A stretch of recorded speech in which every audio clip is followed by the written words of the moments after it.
Pernah nggak kamu bertanya-tanya, kenapa ada orang yang bisa kaya dengan cepat, sementara yang lain, meski kerja keras siang dan malam, tetap saja hidupnya gitu-gitu aja? Apakah mereka lebih beruntung? Apakah mereka punya koneksi atau mungkin warisan? Jawabannya nggak sesederhana itu. Karena untuk menjadi kaya, cepat atau lambat, bukan cuma soal kerja keras, tapi soal memahami manusia. Orang yang benar-benar cepat kaya biasanya adalah mereka yang tahu apa yang diinginkan manusia dan menjadikannya sebuah peluang bisnis. Kalau kamu mau tahu, ada 6 hal besar yang jadi sumber kekayaan terbesar di dunia.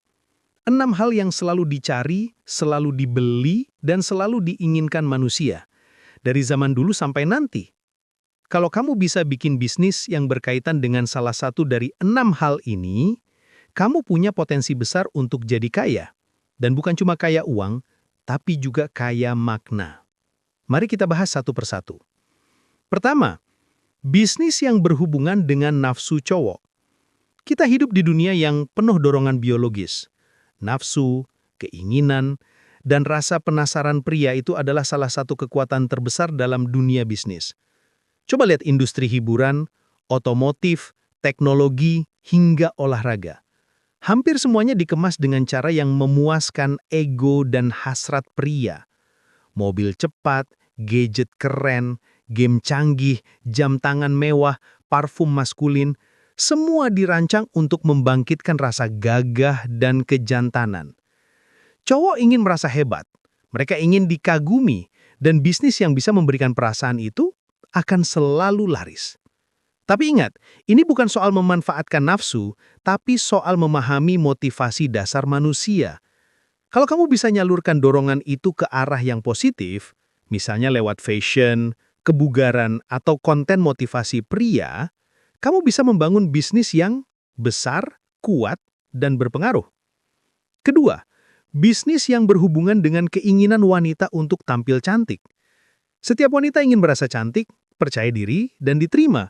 Dan itulah kenapa industri kecantikan, dari skincare, kosmetik, fashion, sampai klinik estetik, nggak pernah mati. Orang bisa nunda beli handphone, tapi kalau skincare habis, mereka pasti beli lagi. Itu artinya, bisnis ini bukan cuma laku, tapi berulang. Kamu bisa masuk lewat produk fisik, jasa, hingga konten. Misalnya bikin brand lokal skincare, buka klinik kecantikan dengan pendekatan alami, atau bikin platform edukasi tentang self-care dan self-love.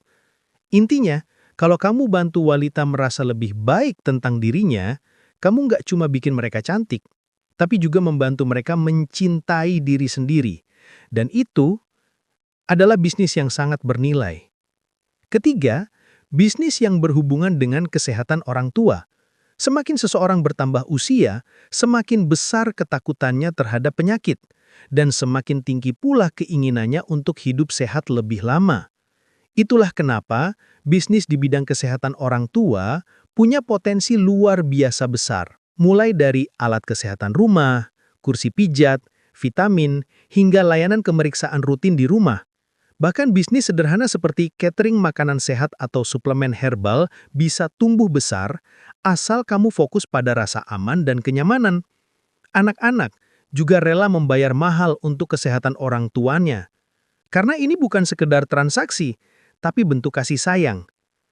Kalau kamu bisa bikin produk yang bikin orang tua merasa lebih sehat, lebih kuat, dan lebih tenang, kamu bukan cuma cari uang, tapi sedang membantu generasi yang lebih tua hidup lebih baik. Keempat, bisnis yang berhubungan dengan pendidikan anak. Setiap orang tua punya satu keinginan besar, ingin anaknya sukses melebihi dirinya. Itulah kenapa, meskipun kondisi ekonomi lagi sulit, pengeluaran untuk pendidikan tetap jadi prioritas. Bimbel, kursus online, aplikasi belajar, alat tulis pintar, bahkan mainan edukatif, semua punya pasar luas. Apalagi sekarang dunia digital membuka banyak peluang baru. Kalau kamu bisa bantu anak-anak belajar lebih cepat, lebih kreatif, atau lebih semangat, kamu sedang berbisnis di bidang yang tak hanya menguntungkan, tapi juga meninggalkan warisan kebaikan. Kelima, bisnis yang berhubungan dengan ketakutan orang kaya.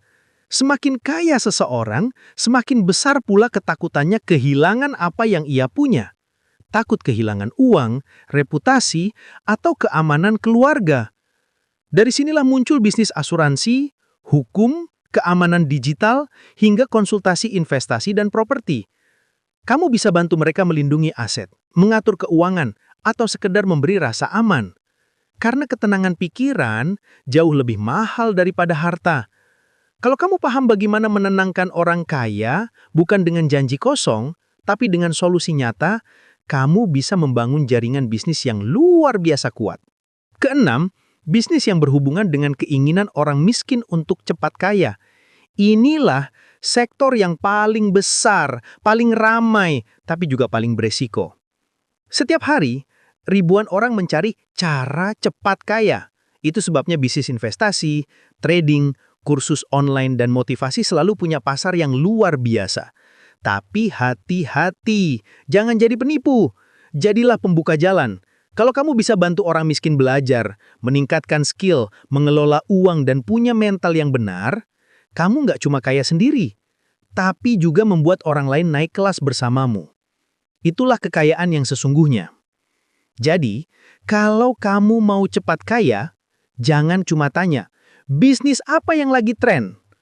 Tapi tanyalah, masalah manusia apa yang bisa aku bantu selesaikan? Karena uang nggak datang dari produk, tapi dari nilai dan solusi yang kamu berikan. Kaya bukan hanya tentang uang di rekening, tapi tentang seberapa besar manfaatmu bagi orang lain. Kalau kamu bisa bikin hidup orang jadi lebih mudah, lebih bahagia, atau lebih bermakna, uang akan datang cepat atau lambat dengan sendirinya.